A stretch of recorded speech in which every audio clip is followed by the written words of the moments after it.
ياخدوش مكان. لا، بقى لي فتره المعلقه او المعلقتين اللي اتبقوا بحطهم في الفريزر، ايا كان بقى لحمه مفرومه، فراخ، لحمه قطع، ايا كان القطع اللي عندك خليها. والنهارده عندنا شويه محشي طواقين او قل، فهعمل ايه؟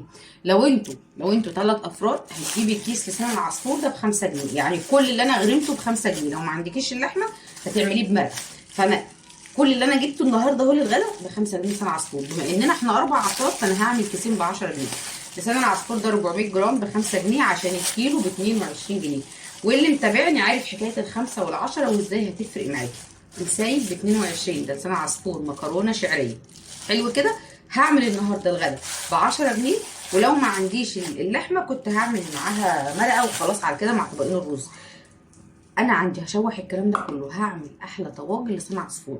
انا بعمل ليه الكلام ده كله؟ انا بعمل الكلام ده كله عشان اساعد نفسي بنفسي، وجاي لكم عن تجربه. انا الايام مسحت بيا الارض والله يا جماعه، ما اتعلمتش الكلام ده في يوم وليله.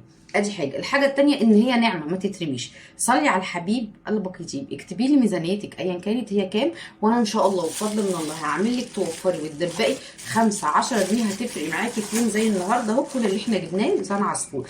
انا كمان بعمل ميزانيه الفاكهه، انا بحاول وبسعى واجتهد. والاهم من كل ده عايزه اعرف مين زي بيعمل كده في الاكل البايت، ولو ما عملتوش كده بتتصرفوا ازاي في الاكل البايت.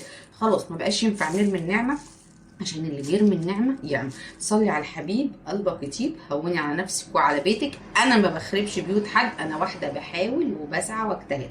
اتمنى ان انتم ما تنكدوش على نفسكم، واللي يقول لي بتخربوا البيوت لا سامحك الله ولا عفى عنك.